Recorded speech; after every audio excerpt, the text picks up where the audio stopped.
Good evening, everyone, and thank you so much for joining us tonight. And tonight we are going to discuss a very, I would say, popular topic that perhaps have been heard by so many of you. And if you have joined, then I guess you either have PCOS or you've heard about it, or you have a friend or family member who has it. And we will talk about PCOS to pregnancy. What is the pathway? What treatments are the most suitable pathways for the PCOS? How to achieve pregnancy, and yes, and what is the recipe and what we have to be mindful about. We will talk about the all of the precautions during the treatments. And tonight I have Dr. Sami with us, our medical director, and I have Alessandra, our senior nurse at Plan Your Baby. And we're just going to give perhaps one more minute before I start. So this topic happened to be very popular, and I have to be honest, we got completely oversubscribed. We had more than 450 signups for this webinar, which just blew my mind that how popular is the topic and how many are affected. And actually that also shows that there is a huge appetite for the information. So, and hopefully we will be able to answer all of your questions at the end of the presentation.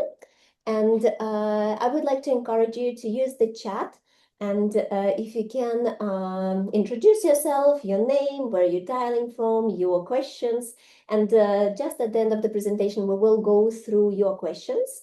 And we also have some support from our clinical team and administrators, so they will be also replying to your questions. So please don't be shy. I think this is the great opportunity to ask Dr. Sami all the questions.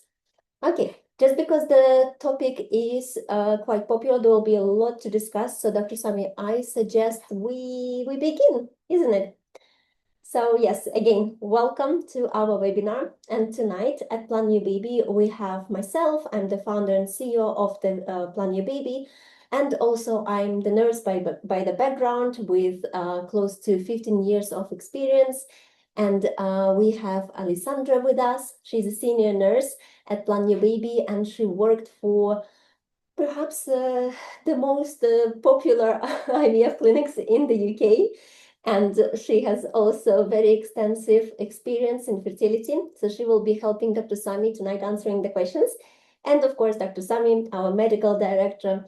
And Dr. Sami has more than 20 years of experience. And I think the bread and butter is PCOS, isn't it, Dr. Sami, for you? So let's go to the next slide. Okay. Yes, so Dr. Sami worked for multiple structures, including the private fertility units and the NHS as well. And he is specializing in multiple areas, including the recurrent miscarriages, reproductive immunology, low ovarian reserve, and of course, PCOS, which we will focus tonight. And Dr. Sami, can we go to the next slide? Thank you for that introduction, Maria. Is yours. Welcome to everyone who's joined us tonight. And yes, today's topic is a very popular one because it's a very common one, in fact. So what I would suggest is to anyone who has questions, I'd recommend that you start typing your question in the chat now, because usually we get overrun with questions, and unfortunately we have so many that we usually don't have time to answer them all. So it's first come, first serve. And therefore, if you have a question that you really like answered, I recommend you start typing it now. So what is PCOS? Well, polycystic ovarian syndrome, it's called. It's a hormonal condition. It's a hormonal imbalance, which affects women during reproductive age. So pre-puberty, it's not something which is a problem, and post-menopause, it's not either. But where it comes to play really for us is it's a very common cause for subfertility or infertility, and it causes anovulatory cycles. So the cycles are such that there isn't a regular cycle, there isn't a regular ovulation, and that can prevent, of course, natural conception. And it's the most common endocrine metabolic disorder in women in the world. About 1 in 10, maybe even 1 in 9 women, depending on the area. are affected by this. So it's so common that, I don't think there's a fertility clinic that I do where I don't see at least one patient who has PCOS. It's really, really common. And it's something which is not very difficult to diagnose. Some people think it's just based on ultrasound findings. That's not correct. So it is very common that the ovaries may have what we call a PCO appearance, polycystic appearance, which is one of the criteria for PCOS, but not the only criteria. But the woman has regular cycles, she has regular ovulation, she has no issues whatsoever to do with PCOS. And actually, 20% of women have polycystic ovaries. So it's just a natural variation. It's not something which actually causes any problems with their fertility, with their health. And, unless they had a scan, they'd never even know about it. However, the problem is that sometimes these are people who have been told by the sonographer, by their GP, sometimes even by a gynecologist that they have PCOS when actually they don't. So I have seen, unfortunately, a lot of people who have been diagnosed as PCOS when actually they don't have it. So how do we diagnose it? Well, the most common criteria, which is still used nowadays, is called the Rotterdam criteria. And we need to have 2 out of 3 of the criteria which are on the right-hand side. One is irregular periods or no periods whatsoever. So the woman doesn't get periods every month, and sometimes it could be 2 or 3 months, 4 or 5 months. Sometimes some of these women with PCOS, they never get a period unless they take some medication to induce bleeding. Also, high androgens, male hormones. That's one other criteria. So that's a biochemical sign, or it could be not biochemical, but actual physical sign. So things like acne, oily skin, excessive facial hair. These are all signs that there is too much male hormone activity. That's another criteria. And then the third criteria is the ultrasound scan showing the polycystic ovary appearance that we mentioned, where there's multiple small follicles in the ovary. So you need 2 out of 3. You don't need to have all 3, but 2 out of 3 is enough to make that diagnosis, and that's called the Rotterdam criteria, which is still the most widely used criteria now. There are other ones, but this is the most widely used worldwide. So why does it affect fertility? Well, one of the big aspects of PCOS is insulin resistance. And insulin resistance means that the body doesn't respond to insulin, which is the hormone that controls blood sugar, glucose, in the correct way. And it is not effective. The insulin is not effective, so they end up with high levels of insulin quite often. And this then leads somehow, we're not sure exactly how, but to hormone imbalances, which then affect the ovulation, really. There's not any ovulation in that cycle, and that makes it difficult to get pregnant. So that's a kind of a simplified view as to how PCOS can lead to this.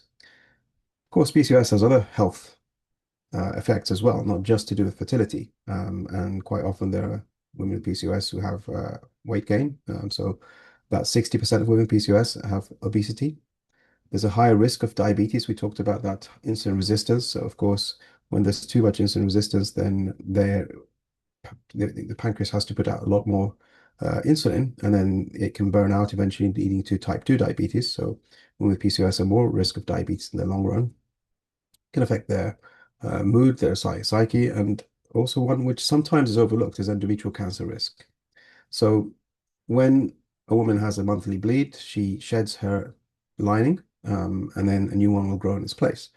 But for these women who don't bleed regularly, especially for the women who don't bleed at all, that lining hasn't got the opportunity to shed. It just keeps growing and growing, because there is some estrogen there to build up that lining.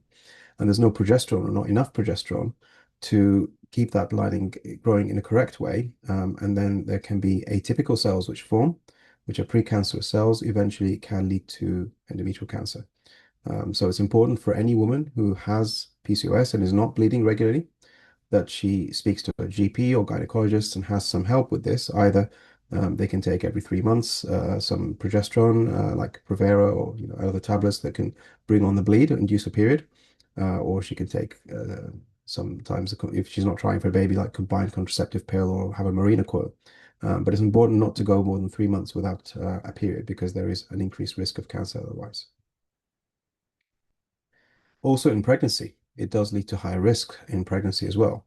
So there's a higher risk of miscarriage, first trimester especially, diabetes, hypertension, preterm labor, large size babies, and also babies that are delivered with some fetal distress needing intensive care or pediatric support. So these risks are slightly increased with pregnancy, and therefore there is need for extra monitoring and perhaps extra support in pregnancy. So what are the treatment options for PCOS? Well, number one, the main thing really is lifestyle optimization. So diet, the best diet for PCOS is low glycemic index diet, which means reducing carbs. Exercise, regular exercise, especially weight-bearing exercise, because if the woman is able to build some muscle, muscle has a good effect to reduce insulin resistance. So that's something useful as well. And definitely trying to keep the weight and the BMI within the normal range. This can all really make a difference sometimes, to the extent I've seen some women where they've done these and their periods come back to normal, they ovulate, they get pregnant naturally without even needing any fertility treatment. But sometimes we also add in a drug called metformin, which is a drug that's used again for diabetic patients with insulin resistance, but is also helpful in PCOS because of that insulin resistance. And that can also assist in getting the weight down, getting the periods to come back to normal as well. But sometimes this is not enough. And therefore, for women who are trying for a baby with no other major issues, like the tubes are not blocked and there's no problem with their partner's sperm, then we can go to the next step of treatment, which is ovulation induction or assistance with conception. And we use medication. It's usually tablets like letrozole or clomiphene or tamoxifen. And these tablets are taken to stimulate the ovaries to produce that follicle to then allow ovulation to happen. And sometimes we will trigger with an injection to help release the egg. And usually, if we do it, we also give support with progesterone. If there are other issues, for example, if the sperm is not good, or if the tubes are blocked, or if someone's tried ovulation induction several times and not been successful, then the next step is to think about IVF. And IVF is a much more advanced treatment. We stimulate to try and get multiple eggs and embryos are made in the lab, and then we can transfer the embryo to the uterus. So it does skip a lot of the issues that can be there with women with PCOS, and it's the treatment with the highest success rate, but also the most difficult and expensive and risky treatment out of all these. But if a woman is not quite ready to have a baby yet, and especially if she's single, she hasn't got a partner, and yet she's worried that she's getting older and doesn't want to lose her best eggs, because as a woman gets older, especially beyond the age of 35, the quality of the eggs will start to deteriorate. Then another option is egg freezing, where she can preserve the eggs for the future. And these eggs will then remain in the same quality. So even if she's in her 40s and she's frozen eggs when she was in her 30s, these eggs are going to be giving a better chance for future pregnancy. So just going back through these treatments to explain how it works at Plan Your Baby. So with ovulation induction, assistance with conception, we usually start off with a blood test and ultrasound scan with the period. Then we will also check that, make sure there's no cyst on the ovaries, make sure that the hormones are in good shape. And if that's all confirmed, the woman will be asked to start her letrozole, usually her tablets. And these tablets are taken for usually 5 days. Then we will do another ultrasound scan and blood test to see how she's responded. And if she's responded, then she'll be trying naturally, of course, in this time with intercourse every other day until she gets her ovulation surge. We'll check the ovulation with the blood test to make sure it's a true positive surge. And sometimes I might decide to give a trigger injection to help release the egg. And then 5, 6 days later, we do a progesterone blood test. And hopefully, if that's high, it confirms the egg has been released. We will then add in some progesterone support in the form of progesterone pessaries. Then a pregnancy test is done, and hopefully, if she's pregnant, she has the option then to continue pregnancy monitoring as well. So this treatment is a very common treatment for women with PCOS, and it's something which doesn't have a very high success rate per cycle. It's probably around 15%, maybe up to 18% in the best cases. So it's something that you go into thinking maybe, okay, I'll do 2 or 3 of these. It's much easier, cheaper, and safer than doing IVF, which is the next option. So IVF is good for those people who have other issues like sperm or tubal, or they've tried ovulation induction, it's not successful for them. Then with IVF, the idea is that we want to try and push to produce many eggs, multiple eggs. And that's by hormone injections this time that will be taken daily for about 10 to 16 days, about 2 weeks. And the monitoring is much more intense. So we do blood test and scan as usual at the beginning of the cycle, but then there'll be blood tests every other day until we feel that she's ready for the trigger shot, which is to help mature the eggs this time, not to release them, but not to mature them. Then we will ask the woman to go to the London partner clinic. So all of this monitoring can be done locally, but the egg collection will need to happen in our London partner clinic. So she may have to travel there with her partner, and the eggs will be collected there and made into embryos. And then a few days later, if she's having a fresh transfer, we can transfer the embryos. Now, post-transfer, there will also be some monitoring of progesterone levels every 2 or 3 days, because sometimes progesterone can dip, and that can then affect the chance until pregnancy test. Now, with IVF, there is a higher risk of something called ovarian hyperstimulation syndrome, or HSS, for women with PCOS. So these women with PCOS, we need to monitor them very carefully. We need to control the hormones very carefully, because if the hormones are not well controlled, it can lead to higher risk of hyperstimulation, which not only can make the woman unwell, sometimes you might need to go to hospital, but also the egg quality may suffer and the embryo quality. And sometimes you may have to cancel the cycle or cancel the treatment as well. So it's very important that the monitoring is done in a very thorough and regular way so that the drugs can be adjusted to tailor the medication to make sure that we minimize as much as possible the risk of overstimulation.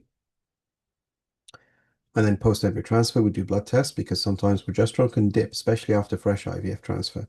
And we don't want that to be the reason why the cycle isn't successful. So we will check the progesterone levels. And if the progesterone is dipping, we can increase the amount of progesterone that's given or change the type of progesterone to support it as best we can. Egg freezing is like the IVF, pretty much exactly the same, except the only difference is this time once the eggs are collected, and again, this egg collection will be happening in London. The rest of the monitoring is done locally. But once the egg collection is done, then we finish. The eggs are frozen. The woman will be told how many eggs she has. But there's still that same risk of ovarian hyperstimulation syndrome, and we need to be careful. Now, the good thing for PCOS is usually they produce more eggs. So in some people, we struggle to get 2, 3 eggs per cycle, but for women with PCOS, typically we get a lot more, which means that usually we can just do one cycle and then we're done. We don't need this to be done repeatedly, which is, of course, handy. Of course, the downside is the ovarian hyperstimulation, but if you do the stimulation carefully, as much as we can, we'll try and minimize that risk.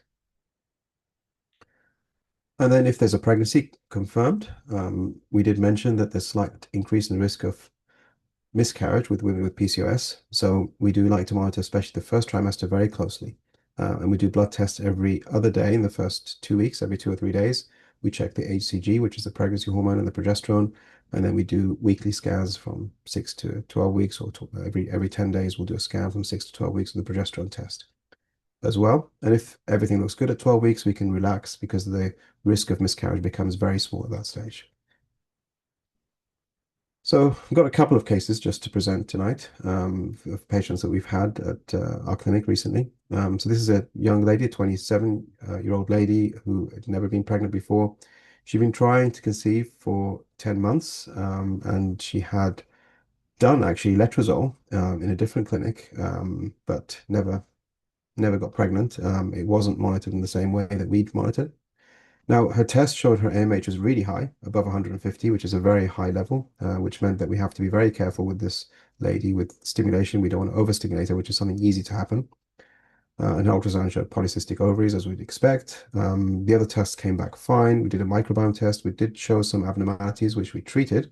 So there was low lactobacilli, which is the good bacteria. We treated that with probiotics. And she had ureaplasma, which is a bacteria that's not favorable. So she had antibiotics for that.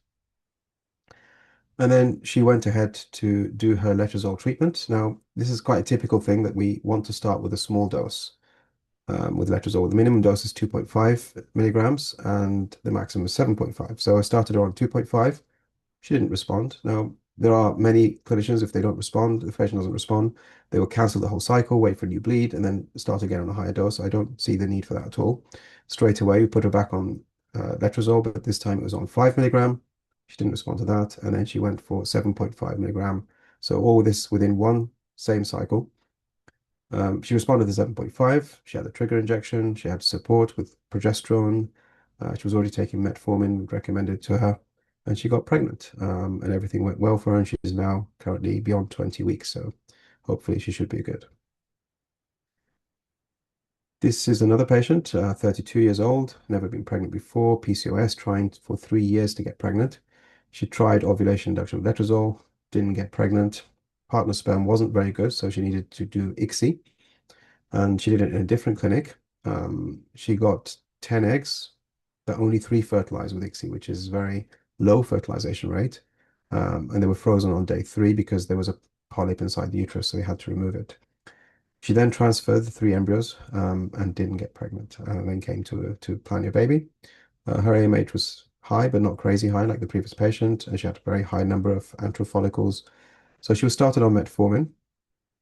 Vitamin D was low, so we like to optimize these things before starting any treatment. So we supplemented that for her.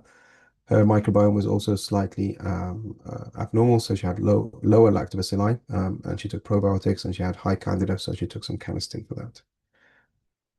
And then we did the IVF, started on treatment with letrozole as well added in, and very careful stimulation of hormone levels could have been so much higher, but we coasted at the end. Coasting means that we didn't give her any stimulation injection for the last few days, so that the levels would be not going up too fast. And her levels did go above 10,000 for estradiol, which is on the higher side. So I decided that we would be better off not transferring the embryos, but just freezing all of the embryos that we got. And also there was another polyp that seemed to appear. So I said to her, we won't transfer that cycle. Now, when it came to triggering, I gave her a dual trigger because she had in the previous attempt only 3 out of the 10 eggs fertilized. So I wanted to give her 2 medications to help mature the eggs so that we get hopefully more mature eggs and more embryos. And normally I would avoid using the HCG trigger in such a case when the estradiol is high. But because of her previous attempt where she had such low fertilization, low maturity rate, I gave her a very small dose of HCG with the other drug to trigger as well.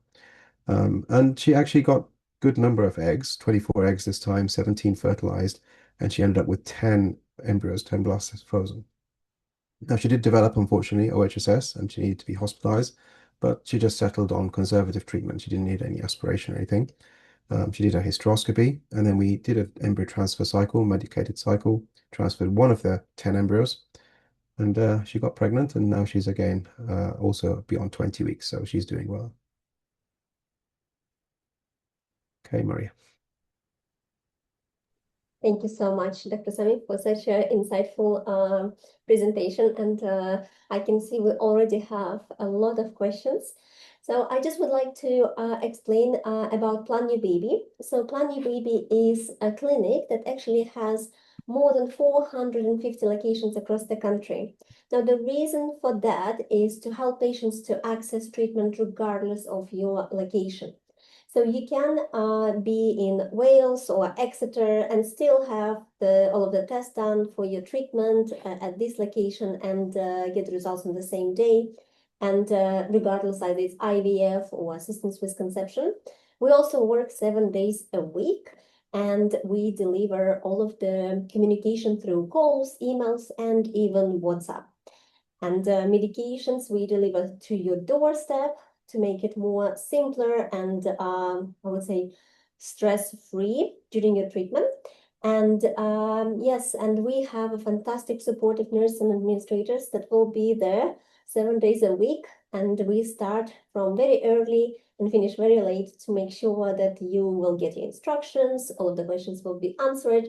So it's truly, I would say, holding hand support that we provide. And last year was very successful for us. We've been awarded with multiple awards. And yes, we'll see what 2026 is holding for us. Dr. Simon, would you like to go to the next slide? So Dr. Sami did discuss multiple treatments, and we just would like to highlight the prices. I think that's one of the important aspects as well, especially when it's coming to private treatment rather than NHS funded. So assistance with conception is the treatment that is one of the most affordable treatments compared to IVF. So the cycle costs 1,294, and that will include up to 5 blood tests, 2 ultrasound scans, regardless again of your location, and about £100 you would need to spend on medications. The IVF cycle is between £8,500 to £10,000, and the total cost depends always on the medication protocol, because we tailor treatment plan according to your medical history, depending on all of your results, and then the treatment, the medications will be adjusted every day, every other day, depending on how you respond on medications. The egg freezing cycle is around 5,500 pounds, and on medications, approximately you would need to spend about 700 to 1,000 pounds. And we also have multiple packages as well available. And the pregnancy monitoring we offer at a fee of 300 pounds per month. And this is the management fee that clinic charges. And then you would need to pay for blood tests and scans as you go along with the treatment. And your monitoring again will be depending on how pregnancy progressing, how, are we concerned, are we not, do we have to do ultrasound scans every week or every 2 weeks? So this is the total cost will be combined for the treatment. Dr. Sami, would you like to go to the next slide? Yes, and the wonderful news is that everyone who joined us today, and we had more than 450 sign-ups, which is incredible. We offer a discount on treatment. So we can offer 75 pounds of assistance with conception and 500 pounds of IVF cycle. And you just need to use the PCOS promo code if you are onboarding the treatment within the next 3 months.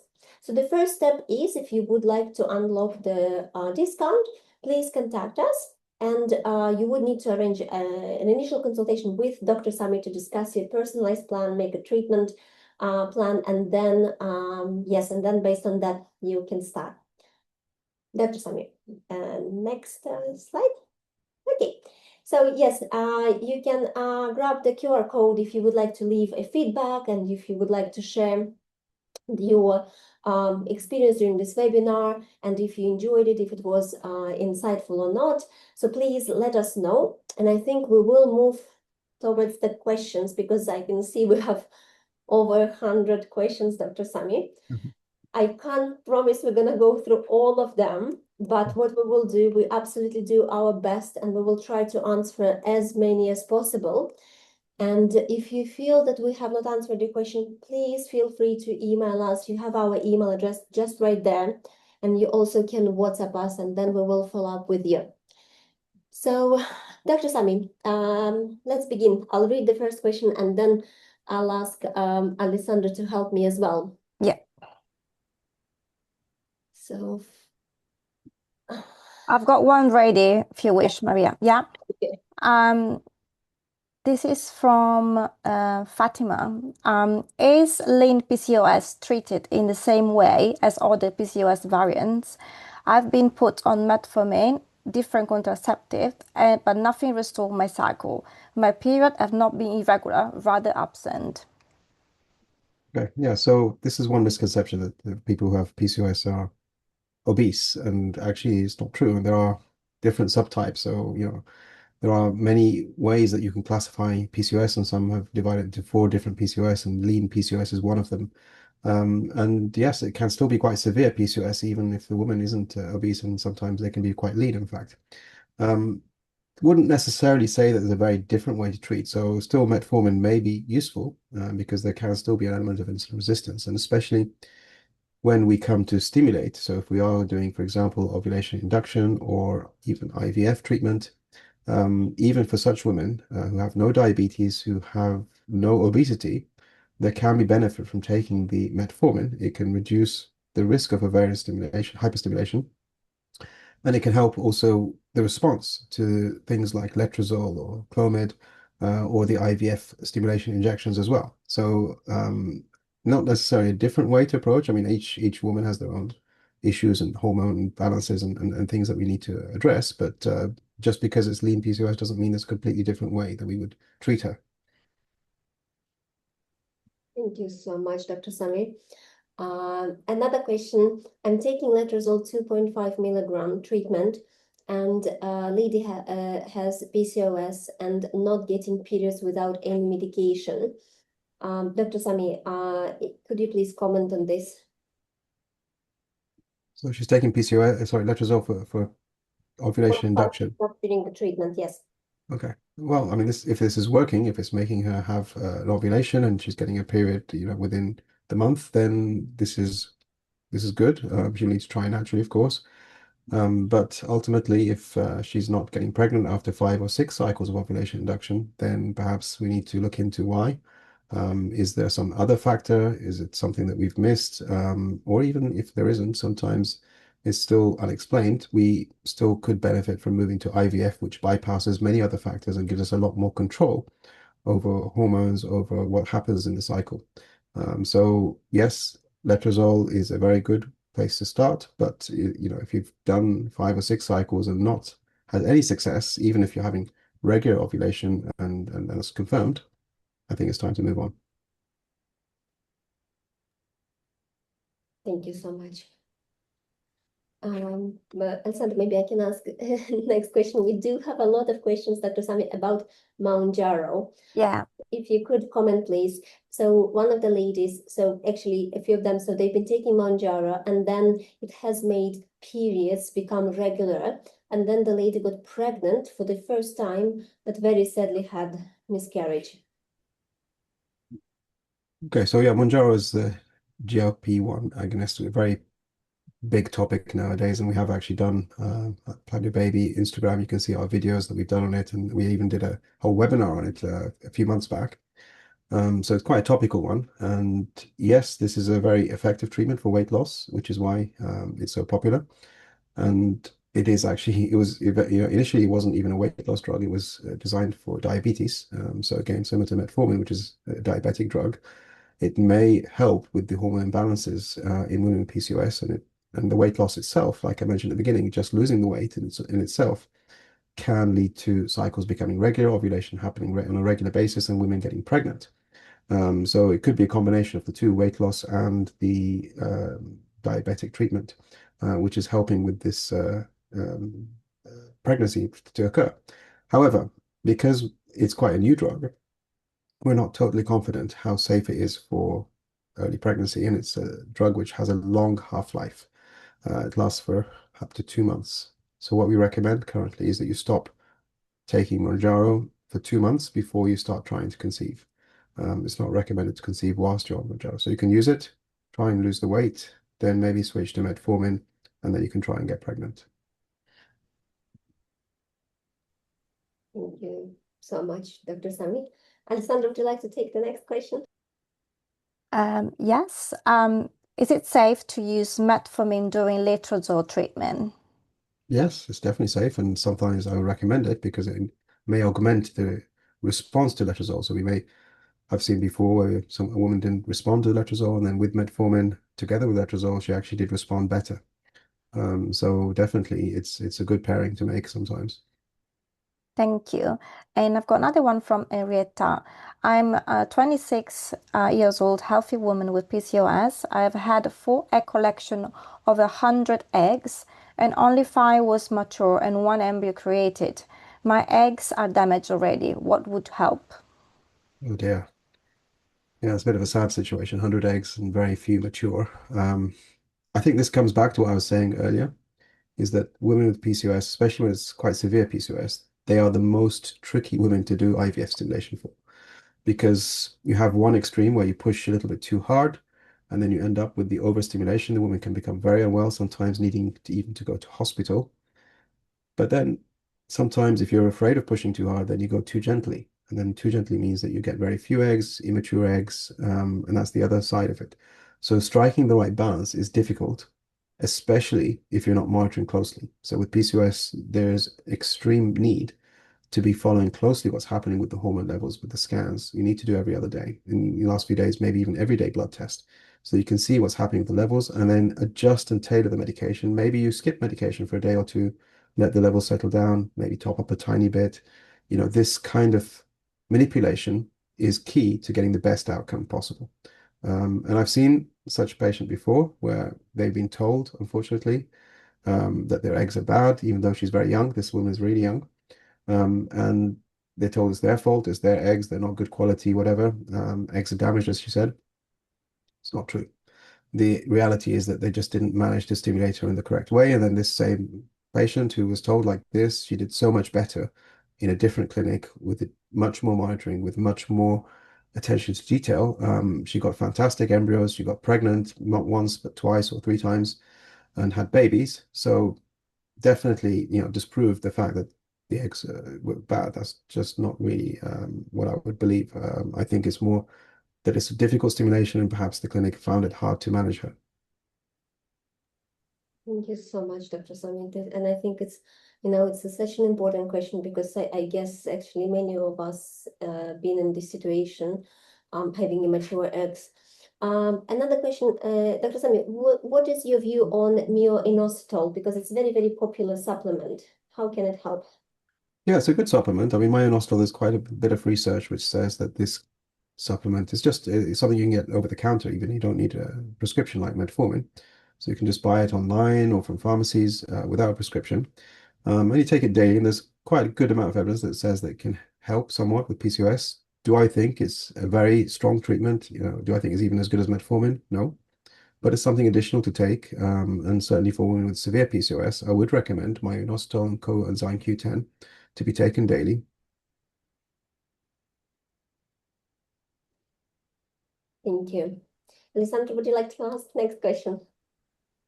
Yes, I have severe PCOS. My doctor recently performed laparoscopic ovarian drilling on February 20th and told me that one of my fallopian tube is blocked. A year ago, both of my tubes were open.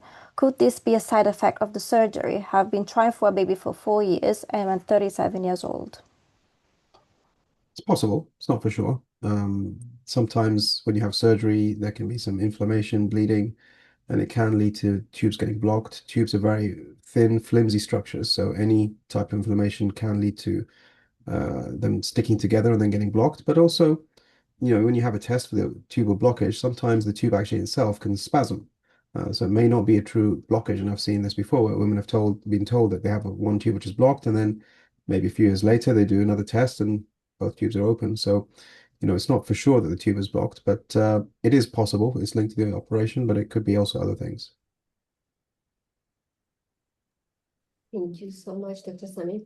Dr. Sami, we have another interesting question, and Let me hopefully, just say one more thing because I'm not a big fan of the ovarian drilling, to be honest with you. It's a very old-fashioned treatment. It started in the 60s, and basically what they do is they insert a hot metal rod into the ovary and burn and destroy basically healthy ovarian tissue.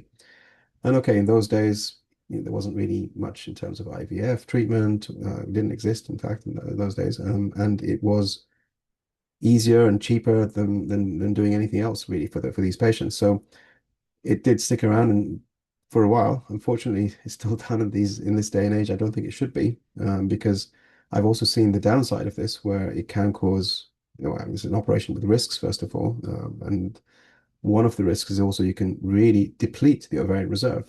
If it's not done carefully, there can be too much damage to the healthy ovarian tissue. And then I've seen where someone has been from PCOS, very high egg reserve, gone to the extreme opposite, which is very low egg reserve because the ovarian drilling was done in a bad way. I don't see a need for it. I think you can overcome all of these issues with medication, with careful treatments. So yes, if anyone out there is thinking of doing ovarian drilling, I wouldn't recommend it. thank you so much, Dr. Sami. Another question. I got diagnosed at age of 15 with no information, just got told to go on the pill, and which my mom refused, thankfully. Worst symptom in my teens was acne and irregular periods. Soon as I hit 30, had chronic stress for 4 years. Body has changed a lot. Have PCOS, belly, moon phase. My period is absent. Waited 4 years for gynecology appointment with NHS. Got told my BMI is obese, so discharge come back when I have lost weight. No guidance or information. I feel lost, disheartened, and got told I will get cancer due to no periods. Got given hormone to induce a bleed, trying everything to lower down the stress.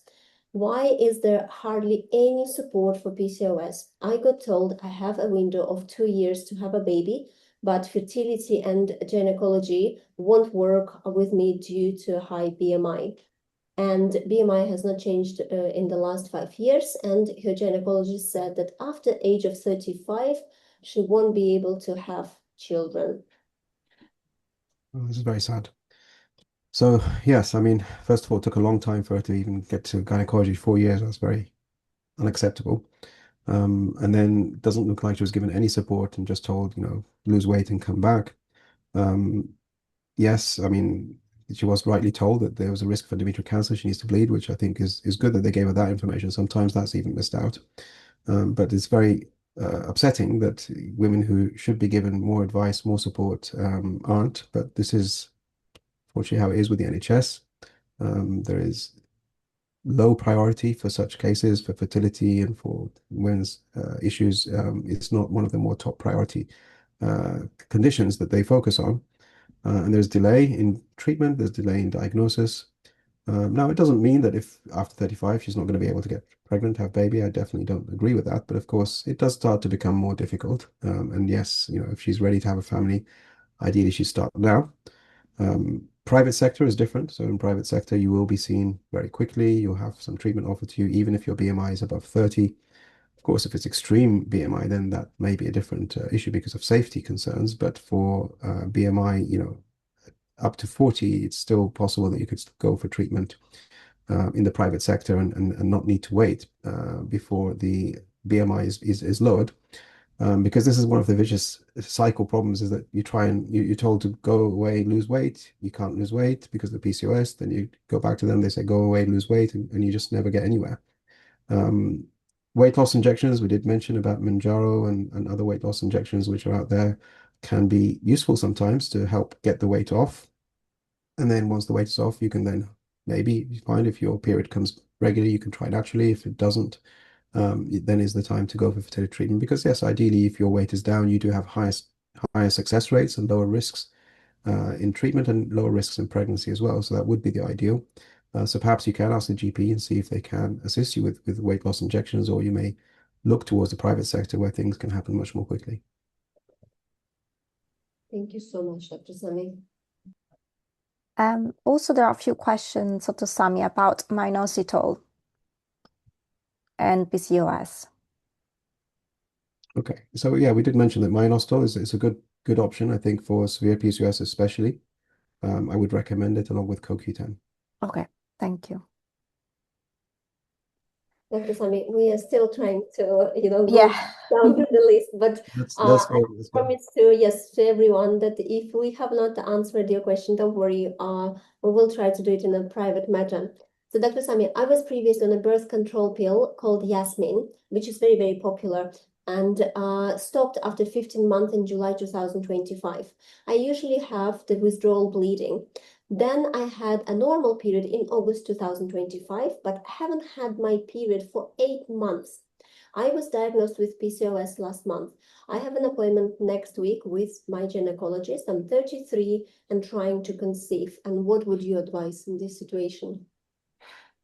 Okay, so yeah, first of all, I'm assuming that she was diagnosed correctly with PCOS and she had her ultrasound scan and hormone tests, and everything is pointing towards PCOS as being the reason for the delayed period or no period. Now, this is something which can happen, especially if you lose weight, increase your weight.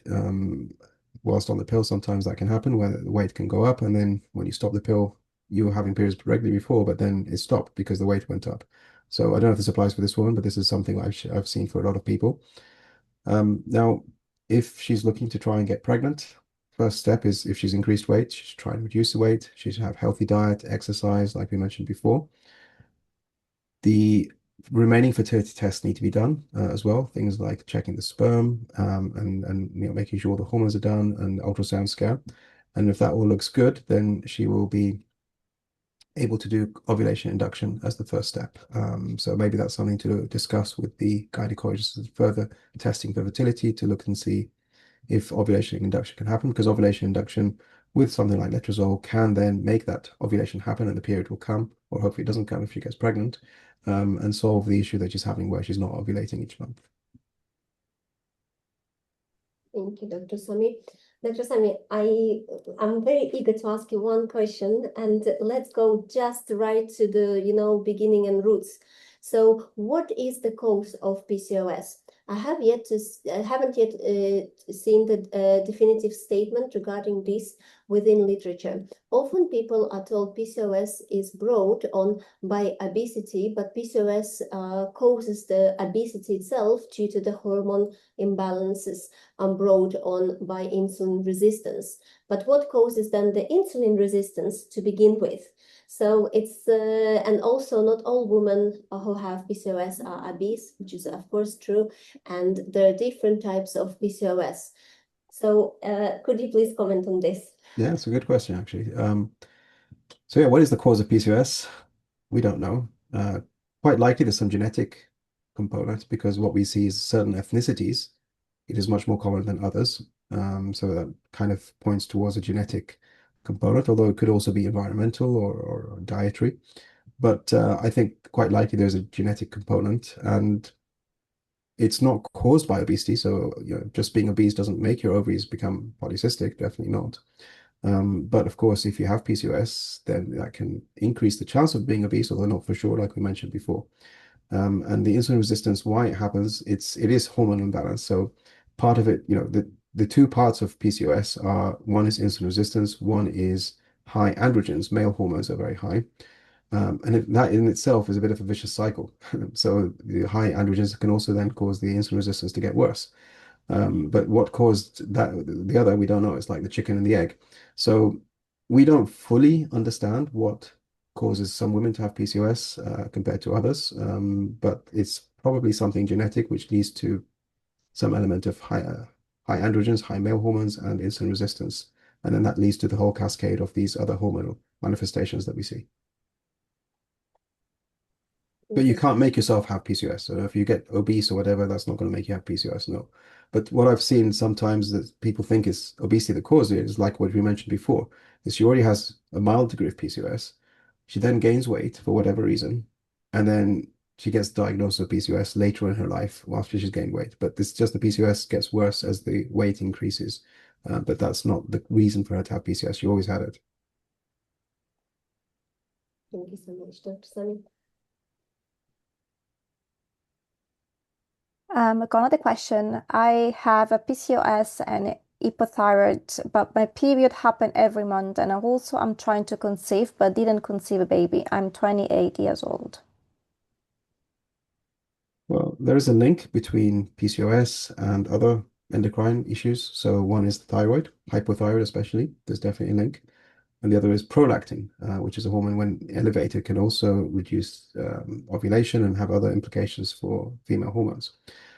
So what needs to happen again, first of all, we start off with lifestyle and diet, and modifying the lifestyle and diet in itself can sometimes help.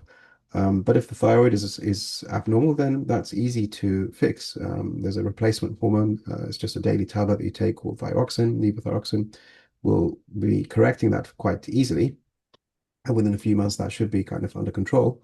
But everything has to be optimized. So, if thyroid is not good, then that needs to be fixed. If the vitamin D isn't good, we need to address that. Like we mentioned in other cases, sometimes things like microbiome we look at, as well as the underlying, PCOS, and giving hormone treatments for that. You don't just want to focus on one thing. Everything has to be covered for as much as you can. Thank you so much. Alessandra, do you have another question to read? Another question. PCOS and not period plus a husband with low form. Is it a really bad situation? No, I mean, that's not a bad situation. PCOS, I mean, we don't know her age, but as long as she's a young age, usually we get good results with ovulation induction. But if the sperm isn't good, then we need to think about IVF with ICSI, where we will do IVF, but select the best sperm to inject into each egg. And that is a very good way to overcome poor forms or low count or poor motility. So both of these should be bypassed quite nicely with the IVF, and as long as she's young, then she should have a good chance for it to work. Thank you so much. Dr. Sami, another question. I'm 41 years old. and lady has hirsutism, regular periods, but long cycles, high BMI, but weight loss happening slowly with intermittent fasting, and any tips to trigger ovulation. Also, full panels of tests completed by NHS, high AMH and high testosterone. Okay, so this sounds like classic PCOS, isn't it? Yeah, I mean, definitely weight loss is number one. Exercise, weight building, weightlifting exercise to build up the muscle is quite helpful. Metformin could be helpful in this case as well. And then if that's still not enough, if the sperm is good and there's no issue with the tubes, then we would look into ovulation induction for her to try and then ovulate and get pregnant, hopefully. Yeah, I've got another question. I have already 2 rounds of IVF with NHS. Do you think it's worth me to try with letrozole? This was an offer in our clinic, and I also have PCOS. Well, I mean, we need to look at the whole picture here. Why is it they went straight to IVF? Perhaps there is an issue with the sperm, or maybe it's to do with her age or something else that we don't know. But if we check all of these things and they seem to be fine, then yes, definitely. Letrozole would be a good option to start with, not necessarily that you need to go straight to IVF. But we need to check and see, why is it they went straight to IVF? Because usually my experience with NHS, they try and save money and they would kind of leave IVF as a later attempt after trying the cheaper options first. But maybe it is the case that they missed that for her and they just went straight to IVF. I think we'll have to look at her history and see. Thank you. Thank you so much, Dr. Sami. There is another question about IVF, if IVF can cause some deformations for children, for future children itself, the procedure.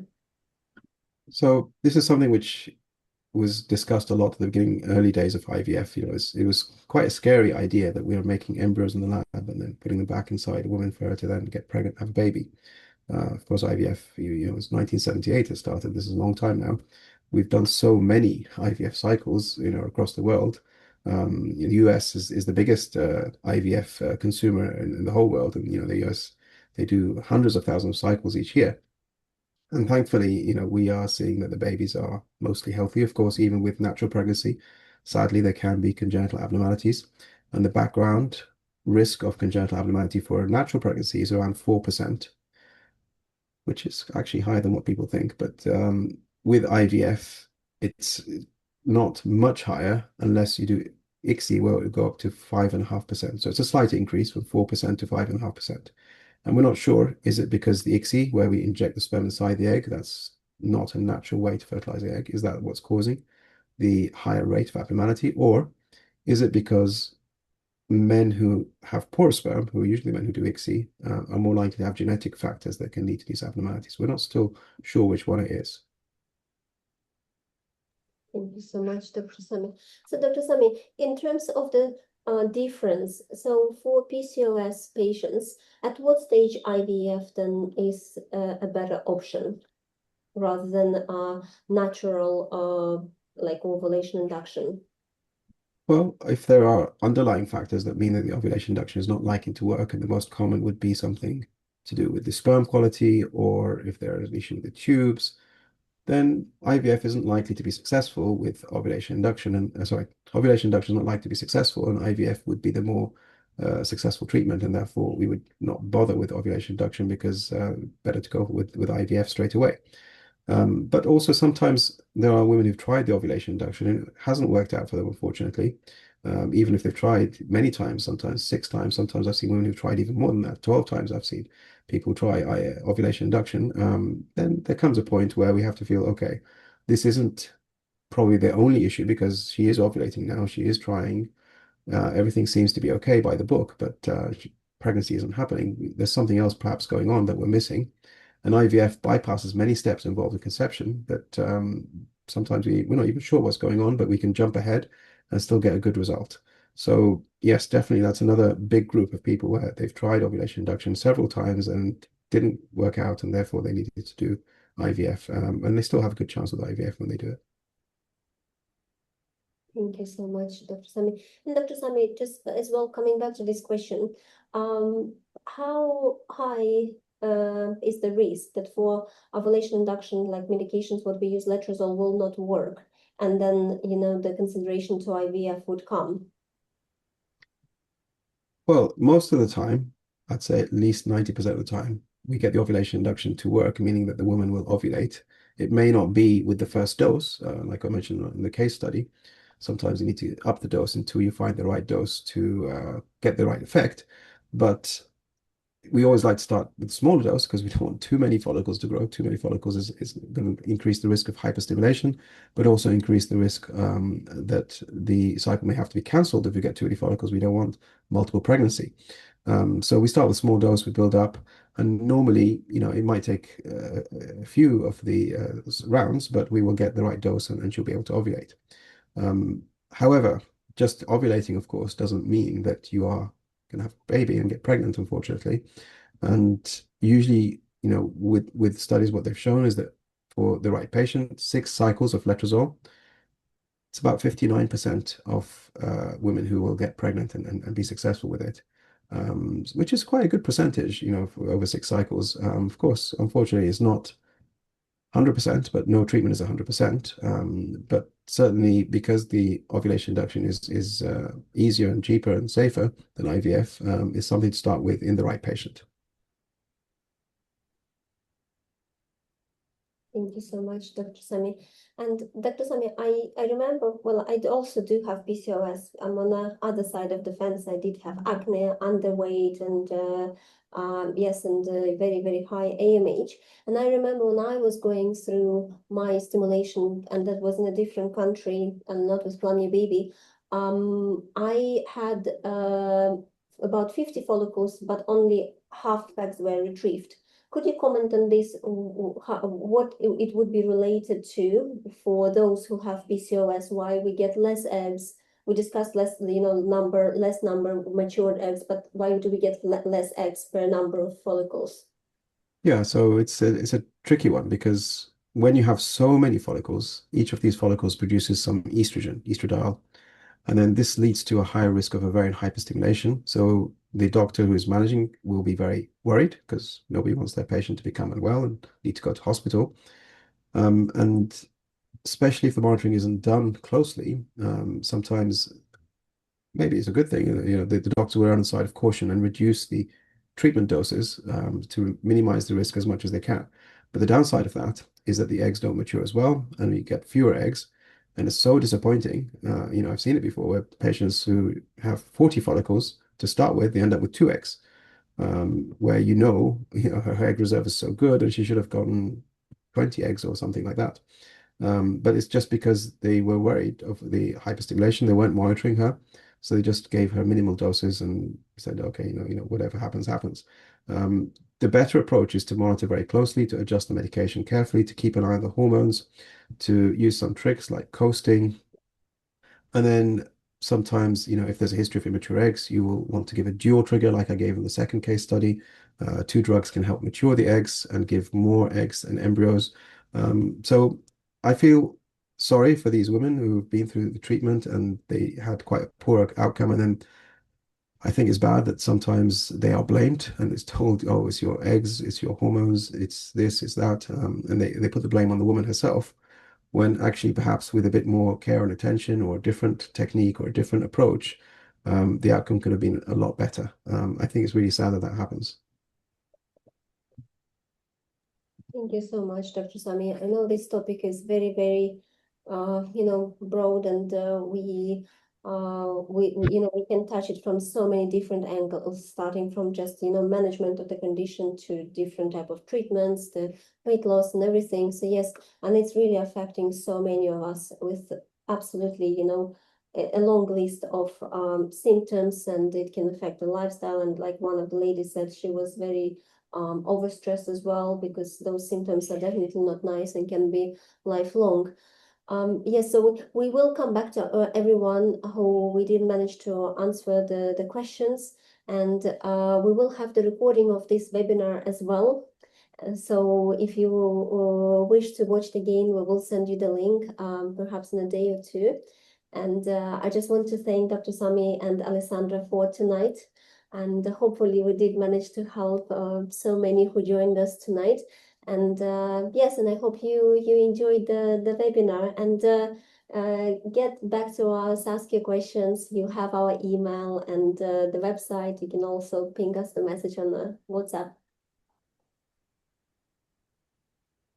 Thank you everyone who joined, and I hope you found it useful. And yeah, if you want to follow us on Instagram, you'll be informed of the next webinar that we do. We do these quite regularly, and you can see our educational posts on there as well. So please, follow us so that you can be kept up to date. And this is go on the YouTube, is it, Maria? Yes, it will say yes. Everyone will have opportunities to watch it. So yeah, you can send it to your friends if you have friends who couldn't join tonight, or you came halfway through, then you can catch up. Yes, thank you so much, and I will wish everyone a nice evening. Good night. Bye-bye. Thank you. Bye-bye.